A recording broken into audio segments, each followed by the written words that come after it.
Berdoa dulu, berdoa dulu. Berdoa cepat. Oke, selamat pagi semuanya. Karena masih pagi, kita juga harus tetap semangat hari ini karena pembelajaran kali ini bakal seru-seruan aja, bahasnya sedikit ada seninya. Jadi kita nggak ada ngitung-ngitung hari ini. Dan kalian ada yang ingat nggak kita sebelumnya udah belajar apa?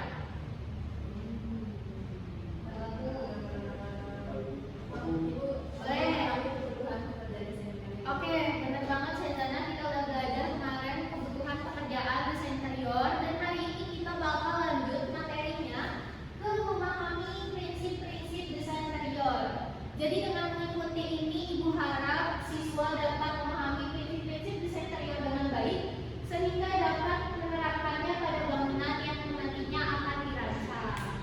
Ada yang tahu nggak apa itu desain interior? Boleh. Ya benar, ada lagi? Boleh gitu? Oke, benar banget, boleh tepuk tangan buat Ibu sama Jen. Jadi memang desain interior itu ada hubungannya di antara seni dan juga teknik, di mana seninya adalah kita harus menyesuaikan dengan selera ataupun keinginan dari penghuninya nanti, sedangkan tekniknya adalah di mana kita harus memperhatikan bagaimana ruangan itu bisa lebih nyaman dan juga lebih efisien. Jadi kita bisa simpulin bahwa desain interior adalah suatu proses merancang ruang dalam agar dapat menciptakan lingkungan yang fungsional dan estetis. Oke, jadi selanjutnya adalah prinsip desain interior itu dibutuhkan untuk memastikan bahwa elemen-elemen yang bekerja di dalamnya itu dapat bekerja secara harmonis, sehingga tidak hanya keindahannya, namun juga kenyamanan dan juga efisiensinya. Jadi intinya prinsip desain interior ini membantu proses merancang desain interior agar dapat sesuai dengan tujuan dan juga kebutuhan dari pengguna itu sendiri. Ada yang ingin ditanyakan sampai sini? Oke, baik, kita lanjut. Di sini bagian dari prinsip desain interior diantaranya adalah kesatuan dan harmoni. Jadi kesatuan dan harmoni adalah elemen-elemen yang bekerja di dalam ruangan itu harus saling melengkapi satu sama lain sehingga dapat menciptakan kesan menyatu. Kayak kita lihat di gambar ini ada lantai, kursi, juga dindingnya yang memang memiliki karet yang sama. Selain itu ada yang tahu nggak di sini furnitur apa yang dia nggak bisa berdiri sendiri? Boleh itu? Meja. Ada lagi? Kursi, oke, benar. Mungkin kalau meja itu tidak bisa berdiri sendiri karena memang meja makan itu harus disandingkan dengan kursi makan juga, dan juga mungkin meja belajar harus dengan kursinya juga. Tapi mungkin kalau kursi sofa doang mungkin dia pasti bisa ya kursi berdiri sendiri. Tapi memang ada beberapa kursi yang memang dia ada sangkut pautnya dengan furnitur lain, sama seperti yang tadi kursi dan juga meja makannya. Jadi udah pada betul ya sekarang. Dan kita lanjut ke keseimbangan. Jadi keseimbangan itu ada 3, diantaranya simetris, asimetris, dan juga radial. Di mana simetris adalah elemen yang ada itu memiliki keseimbangan di 2 sumbu imajinernya. Sedangkan kalau asimetris adalah elemen yang berbeda dari segi ukuran ataupun bentuk, namun mereka diatur agar memiliki keseimbangan tanpa kesamaan yang memang absolut. Sedangkan radial itu di mana elemen itu mengelilingi titik pusatnya. Di sini Ibu punya 3 gambar. Ibu minta murid ada yang menjelaskan mana sih yang simetris, asimetris, dan juga radial. Boleh nih Kak? Yang atas kiri itu simetris, sampingnya asimetris, dan yang bawah itu radial.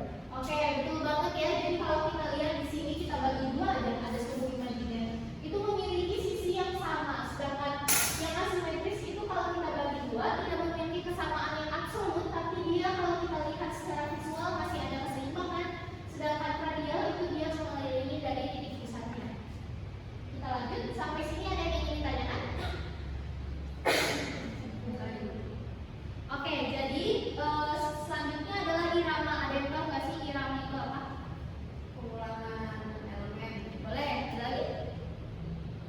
Oke, benar banget. Jadi kalau irama dalam desain interior merupakan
Oke, kita lanjut lagi.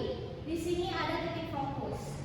Jadi titik fokus itu adalah elemen yang pertama kali kita lihat, itu langsung menarik perhatian kita, sehingga seringkali itu dijadikan titik pusat dalam suatu rumah, gitu, dalam suatu ruangan. Kalau kita lihat di sini tuh ada pohon bonsai yang memang di atas sepeda, dan lighting yang ada di ruangan ini itu memang fokus terhadap pohon bonsai itu sendiri. Selain itu ada nggak murid-murid di sini yang tahu selain pohon apa sih yang biasa dijadikan titik fokus? Lukisan, benar. Ada lagi? Apa? Kaligrafi, betul banget. Jadi seringkali seni-seni itu dijadikan sebagai titik fokus dari suatu ruangan. Ada yang perlu didiskusikan gitu? Oke. Jadi nanti kita bakal ada waktunya sendiri untuk diskusi. Jadi untuk sekarang mohon untuk perhatikan dulu Ibu menjelaskan materinya.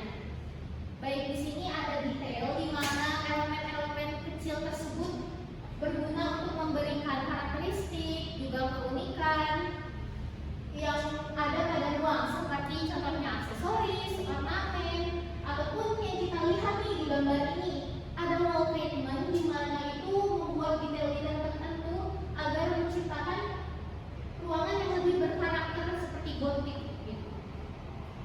Kita lanjut lagi. Di sini ada warna, di mana warna itu memberikan suasana ataupun perasaan tertentu pada suatu ruangan. Contohnya kalau misalkan warna biru itu lebih tenang dan damai, sedangkan warna oranye itu lebih hangat. Ataupun di sini ada yang tahu McD, kenapa warnanya merah? McD itu kan warnanya merah. Ada yang tahu nggak kenapa McD warnanya merah? Semangat. Ada lagi? Lapar mata. Oke, ada lagi? Mencolok. Iya, memang betul banget. McD itu diwarnakan warna merah karena sebelumnya memang McD itu fast food juga, jadi lebih energik dan juga lebih bersemangat. Selain itu juga memang warnanya yang mencolok, jadi orang-orang menjadi lebih tertarik terhadap ruangan itu, terhadap McD itu sendiri. Selanjutnya di sini ada game di mana Ibu minta Dito ke samping ke Jen itu kelompok 1, sedangkan Rifki ke kanan, ke Syazana itu kelompok 2. Diminta untuk bikin bel masing-masing ya. Mau bikin bel kayak gimana juga boleh. Nanti hitungan ketiga Ibu minta buat bisa bunyiin belnya. Udah ada bel? Oh? Beat. Oke. Kita mulai. 1, 2, 3.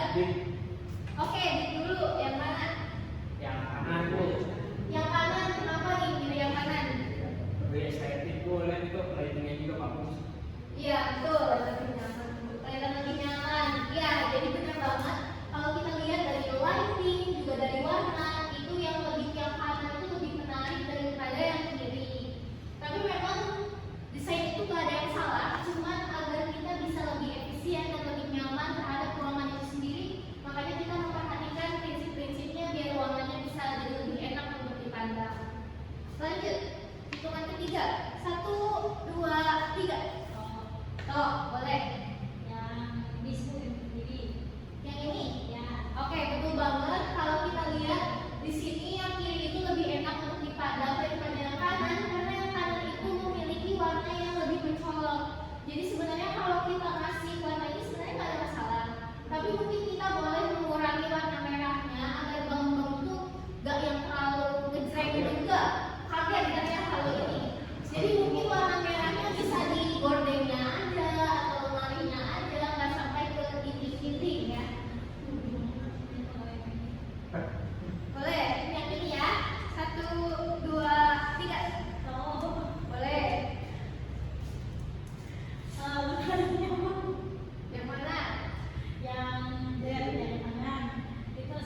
estetis melalui pensil